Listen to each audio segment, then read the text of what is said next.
Don't inundate me with fucking messages about that. I beg you. Do it. Do it. I dare you. Challenge accepted. I don't know how fucked up you think I am. Well, and Yes, I can picture a pie, John. Right. Okay. I know. I'm just a simple Canadian boy. I will go off on a tangent if you don't control that one. Listen. No, you're coming in hot today. This is the first time we've actually had to sort of tiptoe around some stuff, so we didn't offend anybody. Really. Our after work podcast for all things trades and trades related. I'm one of your hosts, Jason. Welcome to the show. And I am your other one. Does other one have a name? No, I don't. Not today. Fuck it. All right. I'm out. No, this is John. Welcome in, everybody. I'm happy everybody decided to join us today. John wants to be anonymous because he wants to complain about one of his coworkers or other trades, and he can't. Oh, yeah, I got to fucking figure out how to do that PR like. Yeah, I appreciate everybody how tricky that is, navigating not talking about things you're actually doing in the moment, just in case the wrong person's listening. Right. And they often are. Yeah. And then they'll call you out on it, and then you're going to have that awkward fucking conversation. Yeah, listen, this is going to be fun, I hope, and entertaining and maybe a little educational occasionally. But first and foremost, I'm not getting fired for over a podcast. Yeah, me neither. Yeah, we could forget about all that. Yeah, I like being gainfully employed for the time being. Yeah, for the time being. 20 years probably, give or take, I'm hoping. So today, John, I was thinking we'd have a conversation about family life. Oh, man. What do you think, that's a good one. That's a deep one. That's deep. It can go lots of different ways. Yeah, so we're lucky because, talking about this today, we have two completely different family experiences. So it'll give us a chance to look at either side of the coin. Myself, it's just my wife and I. We got a dog, but we're not one of those assholes who consider those kids. And John, what's your situation? Happily married for the second time around. And this will come up during this one. But anyway, no, and then 3 kids, full family, full house, full busy life. Full responsibility. Yeah, the whole adulthood thing just fucking blows. Right, and then we mentioned before, I'm a dink. For you really young people, that actually meant something one day. It stood for dual income, no kids. That's my wife and I. We're just living the life of Riley. Right. So let's start with spouses then, John, since I don't have any kids. How do you think our type of job affects, that's how an adult would say it who's not drinking, affects our spouses when we're in the trades like this? Well, without having their direct input, it's kind of hard to say, but, you know, I've been on both sides of the token. First wife, I was happily married for 14 years until it went sideways. And I think part of that has to do with my job, with the career, being in the trades. I'm not willing to say, no, it wasn't anything, you know, but I think for our spouses, the biggest part is for a lot of guys, and I know this is a source of contention because it was in my previous life, that we're busting our asses all day long. We are constantly moving for 8, 10, 12, 16 hours a day. We're coming home and we're fucking tired. And then we're expected to go for a walk, cook dinner, fucking mow the lawn, you know, and we don't want to. And I think that gets under their skin a little bit. Yeah, I'm sure there's certainly things that I'm not doing as often as my wife would like, for the exact same reasons. You come home at the end of the day and you're a little wore out, and the thought of starting up the lawnmower is just a drag. There isn't any amount of beer that would make that worthwhile, right? No, and, you know, mine too now, I've got a remodel project that I'm doing that's taken forever because most of the time I'm just too tired to come home and fucking work on it. I guarantee anybody listening is nodding their head right now who owns a home. Like, I still have fuses, folks. I've been living in this house for 3 years. Like, I'm an electrician. I could have put a panel in. Just didn't care. The thought of doing any more electrical work after I got home was a nightmare. You know, I got wires hanging in my garage that I haven't dealt with from tearing down a wall. And that was 2 years ago. Hey, man, maybe it makes you feel like home. It's like a construction site all the time. Little bit. That's never a good thing. Yeah, I hear what you're saying, man. I got a similar vibe at home here. Yes, we're going to have to do those things, and everybody relates to that. Everybody's got to do all the extras when they get home, even if we don't want to. But I certainly think we put them off more than the average person who's sitting in an office all day and looking forward to the exercise of raking the yard when they get home. Yeah. Well, sorry, motherfucker. I worked all day. Like, no offense. Your job might be very, very important, but it ain't physical if you're sitting in an office all day on a computer. It's Right. really not. I don't care how many steps you get in. Right. We're working for a living, most of us. Yeah. And we're nonstop moving. Like, we don't stop moving. Most of the time, I admit there's been times that, once in a while you get lucky and you have a cushy cake job and it's pretty easy for a while. I've been on a few of those where I was just living the high life, man, the life of Riley, like no problem. But most of the time, yeah. And I know there's a bunch of trades screaming right now going, you lazy prima donna motherfuckers say you're working hard. Listen, I'm not unaware, all right? Bricklayers, okay? Anybody working on their knees all day doing flooring. Anybody doing block? Like, come on. We know there's people, iron workers. Like, people are working hard. I'm not saying that we're the hardest workers or anything. No. We ain't going to make that descriptor. Yeah, Absolutely not. don't inundate me with fucking messages about that. I beg you. Do it. Do Yeah. it. I dare you. Challenge accepted. Fucking bring it. Fucking man. I can't wait to see how much hate all this generates. I kind of hope it is bad, actually. Let's talk a quick second about the shift work that we have to deal with. That's one of the topics I had. Go ahead, buddy. So, what do you think working night shift? I have been fortunate that my night shifts have been limited compared to most people in my career. I have done it for long stretches, but not that often and sporadically in between. It's a real drag, man.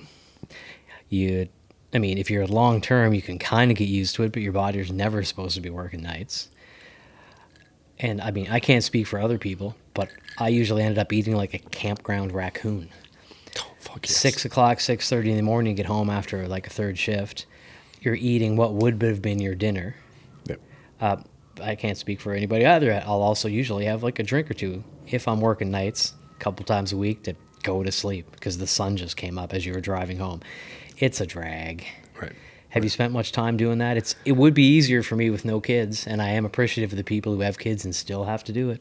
Yeah, I've had my fair share, and yeah, it sucks when you start throwing in kids and everything to it. Because, yeah, like I'd come home, I'd get the kids up, I'd make them breakfast, I'd take them to the bus stop, and then I'd go to sleep, and the wife would go to work, and then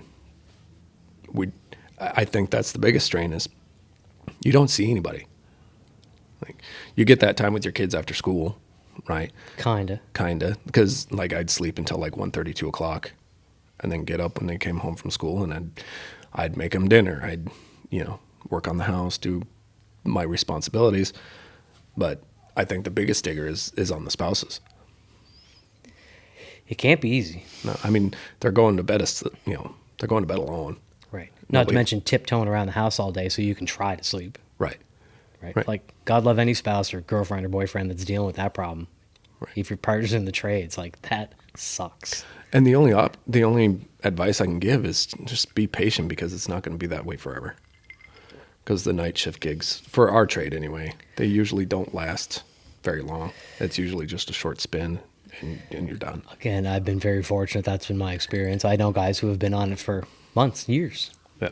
There was a kid that I went through apprenticeship school with that they called night shift. He did 2 years straight almost. Oh, fucking bless You know how him. you are if you're listening, buddy. Shout out. Jesus Christ. Yeah. It was it was a long stretch, man.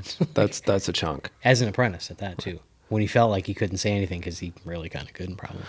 Right. Well, and they're wanting hours. Exactly. Need the hours. They need Get the through your hours. apprenticeship, so I get it. Right. We were all there once, too, buddy. Unfortunately.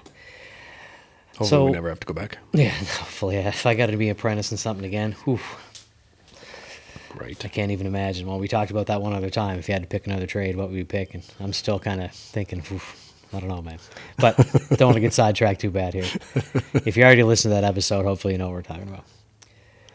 In your case, you brought it up, so I don't mind mentioning it again. You believe it was a part of your first divorce, probably?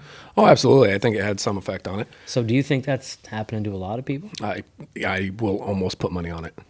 I'm willing to put a paycheck on it. Okay, because this is a stat I tried to look up, and it's almost too specific of divorces within the trades. Like it's specific and broad at the same time. There's nowhere to find anything on it. It's always going to be buried under something else. It's always going to be. So, like, I know for a fact of me not being able to hold up my air quotes, responsibilities from being tired. My work at night shift, not having affection, not having the energetic gas tank Right. to give what I needed to the spouse. Yeah, 100%. Because there's times we just check the fuck out. Oh, look, I don't even have a busy life, and that happens to me. So, Right. and I'm sure everybody can appreciate that. You only have so much attention span to go around, and once in a while, the work, more often than not, in the trades, you use a lot of that up between 6 and 3, right? Yeah, Like, a lot of it. And we just don't have that. Like I say, that's the best way that I can describe it is just the gas tank to give and give and give and give and give. And especially when you have a family, because your energy is like a pie, right? If you can picture a pie, you take half of it out or 3/4 of it. Some of us in our trades, there again, bricklayers, take 3/4 of that pie for energy and just stick it on your 8-hour shift. right. If you're lucky, it's 8 hours. Right. Right. And so you got 75% gone. You got 25% left to divide up if you've got a family, spouse, own a house, responsibilities. Right. That's not a whole hell of a lot. Yeah, and a certain percentage of that has to be you doing nothing, Right. not just sleeping. Yeah. Just relaxing just a little bit. Right. And I've gotten to the point now that I like to fucking relax. Yeah. Couldn't agree more, buddy. I come home and there's days I come home and take a nap. Yeah, I appreciate the parents out there who like get home and do the things they got to do, and they got a kid that's got to go to baseball or soccer or hockey or whatever it is. Yeah. Man, that's a commitment. Yeah. Both my girls were competitive swimmers. Oh, there you go. And so we were constantly in the pool, constantly going to swim meets and shit. And you can't have, it is exceptionally, extraordinarily important that for us in the trades, that we need to take that time to spend on our spouses. Like we don't, right? Especially after you have a family and stuff like that and you got kids and responsibilities. All that takes up your energy, right? And for most of us, and I can't say for all, I'm not going to speak for all, but for most of us, when you have kids, that's where your attention goes. I can, So you skip out on giving your attention to your spouse, which is wrong. I will personally say that it's just wrong. I spend more time now with my wife now, bless her heart. She's an absolute sweetheart. And that's not the Southern bless her heart, by the way, folks. He actually meant that sincerely. yeah, that is That is not bless her heart. Like, bless her heart, bless your heart. sorry to jump on you, John. Go ahead. No, and I take more time now to focus on her and make sure she's doing all right and stuff like that. But there again, my kids are older. They're less relying on me less these days than what they were. Oh, that was almost a Freudian slip if ever I heard one. A little bit. Wow. That one almost got past me. I don't talk good. Yeah, subtle. Yeah, we have mentioned in the past. Yeah, don't talk good sometimes. It's because he's from Wyoming, and apparently I said G one time instead of Wyoming. I said Wyoming, Yeah, don't do that. but sorry, the Wyoming thing popped into my head from the other conversation. So And it threw you way off, dude. yeah, it did actually. That's That's a straight fucking spin. probably an edit actually. I'm not gonna lie. Dude, it's a fucking train wreck. Yeah. It's a Wednesday. I mean, come on. Yeah, well, Let her be. yeah, okay. All right, fine with it. Moving on. I'm going to reset here, folks. Sorry. He's not going to let me edit that out, so fuck it. We'll power forward here. But yeah, I understand what you're saying. I was a little offended that you asked me if I knew what a pie was, if I could picture a pie. I don't know how fucked up you think I am. Well, and Yes, I could picture a pie, John. Right. Okay. I know, I'm just a simple Canadian boy in the trades, but I'm familiar with a pie. I worded that wrong too. Fuck. I just wanted you to know that also did not get past my radar there. Well, there's also the other side of the coin. I do agree with what you said. Our spouses take on a lot, and we got to make sure they get their due too, right? We only get so much time together. I want that. I certainly want, to do things important for my wife and have her do things and help me out in, a marriage or a relationship, even if you're not married, whatever. Right. But then there's all the things that we bring to the table that need to balance out some of those things. So, for example, we never have to hire an electrician in my household. Right. And although occasionally I will do some other projects that are different trades in my own home, but if it's something serious, like I'll put in a sink. But if I need plumbing done, I'm calling a plumber, right? But I also know plumbers who will cut us a deal. I bring that to the table. Right. right? And other trades that are important for a homeowner. Right. Most of us, I hope all of us, feel that they're getting a good benefits and retirement package out of their union, or even the company they're with. If they're non-union, again, we don't discriminate in union, non-union here. We're certainly bringing things to the table. Right. I think there needs to be some consideration, devil's advocate here, that you need to appreciate that as a spouse. Like, yeah, sometimes I don't have the energy to do the things that you would like to do right in this moment. But hey, I'm also taking care of business too. Like, Right. you know what I mean? And that's not husband-wife talk. That's anybody in a long-term relationship where you've put your lives together. Right. Like, people bring two things, and maybe if you forget about some of the things that we bring, you might realize that maybe we'll get a little slack once in a while for not having the energy that you need. Yeah, I would hope so. I would hope so. I know I've seen that that's not the case. Right. There's a great song out there by a gentleman, and he flat out says it very, very clearly. It's men tend to be loved when we actually perform for what we do, not just existing. But Deep. But Ooh, deep tonight. women, children, and dogs are loved unconditionally.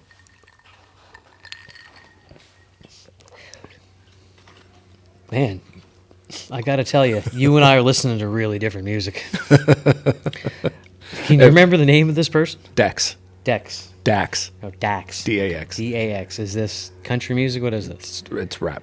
It's rap music. Okay, rap. All right. Well, yes, you and I do like rap music, but you and I are listening to very different rap music. And he didn't coin that phrase of the women, children, and dogs. I think the first person I ever heard it was Chris Rock in his comedy special. Oh, okay, sure. So Yeah, that sounds familiar now that you bring it up. I believe I've seen that actually. Yeah. Hey, listen, that's not just the trades, buddy. it's not. That's it's everybody. It's in general, yeah. And I think where it ties into our trades is important to the fact that we expend a lot of ourselves during the day. And we are, we can take this conversation can go in so many different directions, and I don't want to offend anybody. So I'm constantly trying to check myself because it applies to men and women in the trades. Yeah, if I may, we're generalizing. All right, most of the people working in the trades are men.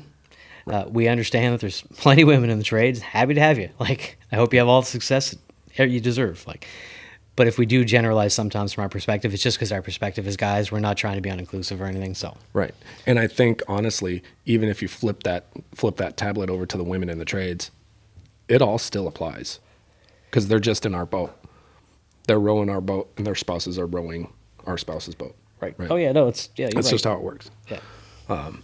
But like I say, I will go off on a tangent if you don't control that one. Yeah, no, listen, no, you're coming in hot today. This is the first time we've actually had to sort of tiptoe around some stuff so we didn't offend anybody, really.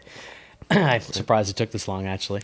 But I did bring up the episode of Family Life, so I'll take 94% of the responsibility for this. And I listen, approved it, so I get hey, the other 6%. Remember, we edited this and left this in. Yeah. Imagine the stuff we might edit it out. Oh, fuck. So, it's a little early, but all these episodes are not always going to be hours long. I'd like to drop my unpopular opinion, if it's okay. On this subject? Yeah, on this subject of the family life, I got a really unpopular opinion about this. Oh, fucking bring it. All right. And it's less an unpopular opinion and more of just unpopular advice for anybody listening, let's say under the age of 30. Oh, okay. Now we're actually dialing it in a little bit. You don't have to have kids. There's no law that says that you got to have kids. My motorcycle has never once woke me up in the middle of the night crying. My motorcycle has never shit its pants. Like, you don't have to have kids. And it seems like everybody's got this in their head that if you want to start a family, good on you. But my unpopular opinion this week is you don't have to have kids. Don't let nobody else tell you how to change your life permanently forever by having a kid or two or three. Right. No, you don't have to have kids.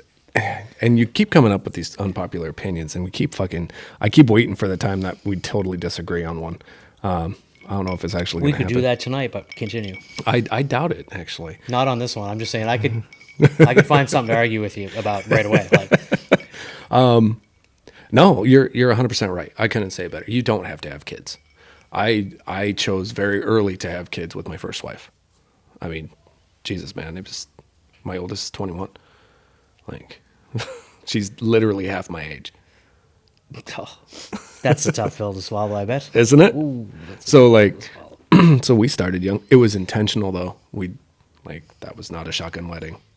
Oh yeah, don't be a 70-year-old with a kid starting college, right? Yeah. I got you. And don't fucking get married just because you knocked her up. Don't fucking waste your time. Like, Also true. just because you decided not to pull out, that was your fault, but you don't have to marry her. Yeah, we were young ones too. Like, don't compound one mistake with another. Yeah. It's not to say you shouldn't marry the girl if you want. Be my guest, but you know, I guess that's where that ties into my unpopular opinion right? for that is just because you knocked her up doesn't mean you have to fucking marry her. Wow, way to double down on mine. I'm proud of you, buddy. That was excellent. But I suppose the point of the whole episode is just to see if we can, what's the best way to say it? I guess pinpoint some things that maybe, and you've already had a few really good ones from the point of a guy who's been through a second wedding. Ways to make it better, easier on you and your spouse or your partner, your boyfriend, girlfriend, whatever. Yeah, that's a solid point. I mean, I think just a realization. oh, you think that's enough? Being aware of it, that fact that it could be a problem? Yeah. Yeah, being aware of it, because if you're aware of something, you're more apt to notice it being a problem. And I think, because I can tell you from my experience, I wasn't aware of it until after the shitstorm, right? So being preemptive, being aware, you can actually make some changes and some steps to take care of your shit. Now, see, I'm well aware that I'm not 6 feet tall, and it's been a problem that I've been conscious of for a while. Nothing's changed, man. I don't know about your theory here, but from my perspective, that doesn't work. But I know what you're saying, though. Yeah, right. I know what you're saying. It's the emotional side. Right. Without getting too psyche, fucking woo woo shit. Yeah, be no psyche woo-woo shit here. Fuck all that. Well, I think I'm pretty lucky in the fact that my wife and I didn't get lucky enough to have kids. No, there's a double word use there. Oof. Double-edged sword. Right. It's made it easier for us because that's a whole other ball of wax when you now have kids as well. Right. I can't understand because I don't have any, but I understand. Right. Do you know what I mean? Like, I can appreciate if there was 3 little wailing banshees running around my house, how much it would complicate my life. Like, I'm not oblivious. Right. You know what I'm saying? Well, and how many times have me and my wife left you and your wife from being at your house and having a conversation, drinks, dinner, whatever, and you guys literally look at each other after we leave and go, "Thank God we don't have fucking kids." It's not just with you two. Listen, I don't know if we've ever actually been caught, but my wife and I, on occasion, will be at the grocery store, and some little kid will be losing its shit in the shopping cart or hanging off the side, or I want this or I want that, just bawling about whatever. And my wife and I will look at each other, and it's everything we can do not to high five. Yep. We walk away all the time with that great marriage, unknowing, like, look at each other like, well, you know, we also could have that. Yeah, it could be worse, right? Right. Like, yeah, of course there's cute moments, right? Right. That's why you don't give them up. Like, that's why everybody doesn't leave their kids out in the wild like some animals do, right? Yeah, some mothers eat their young. Right, exactly. And I've been in situations where I understand why. Oh, I'm sure. I think it was my brother told me one time when he'd first had my first niece, and I don't know if it was him for sure, but I believe this is my brother. I asked him after a few months, I'm like, what's it like having a kid? Big brother. And he's like, imagine trying to put a coat on a really unhappy octopus. And whether it was him or not, that image stuck with me my whole life. Like, yeah, that doesn't sound like fun at all. Yeah, no. And you do that how many times a day? All day. Oh. And sometimes they just take it off for no reason. Oh. And you don't know where shoes are, like, ever. Okay, this sounds like a lot of fun. Yeah, I mean, dude, God, I got so many fucking stories I could tell you. Right. That also Like birthday parties. Right. Oh God, that's like herding fucking cats when they're fucking 5 years old. Jesus, you got 20 of them fucking running around and you just want to fucking kill them all. It doesn't sound like fun. No, it's really not. I just even see it at family events. You know, like when the nieces and nephews or whoever everybody be around, there's the varying ages of kids, and just go, no matter where they are, they need something from you. Right. And it's from complete and utter care to attention to sustenance to money to laundry. Like they just, as they get older. Yep. I'm officially the ATM now. That's where I'm at. I'm sure in at some life. point. Yeah, you're purse strings. Yeah. Unless something breaks. And then it's, hey, Dad, can you fix this? Hey, Dad, my car's doing this. Hey, Dad, this is... Hey, man, thank you, God, you know how to fix things, right? Well, if they don't find you handy, they better find you handsome. Yeah, shout out to Red Green, a good Canadian boy there. I think I said it backwards. You did? If they don't find you handsome, they better find you handy. Close enough. Handy. Handsy works, too. I am a little handsy when it comes to my wife. I would certainly hope so. Well, I just want to be clear. I'm not anti-kid. Kids are fantastic. I love other people's kids, and not in a weird way. Nieces and nephews and all that. I'll take a bullet for my family. But it turned out that it was kind of an easier road not having 3 constant worries walking around the house. Well, and let's talk about the freedom that you got. Oh, Right? I'm Just fucking go. I'm not oblivious. Right. Yeah, you guys can just go. You ain't got to worry if they're going to, stay alive or not. That's also very true. It's easy, and it's way easier, I've found in my experience, to get somebody to watch a dog for the weekend than a kid. Oh, fucking amen to that. And I don't even have any kids, and I know that's true. Right. So, but yeah, not anti-kid, and I do want to appreciate where parents are coming from in the trades, because like I said, it's a whole other ball of wax, and it's a whole other bag of cats. This probably sounds like a slightly more accurate comparison from what I've heard, but Yep. but I appreciate you speaking honestly today, because you definitely had a different perspective than I did, John, as your career went through in the trades. And hey, don't give up.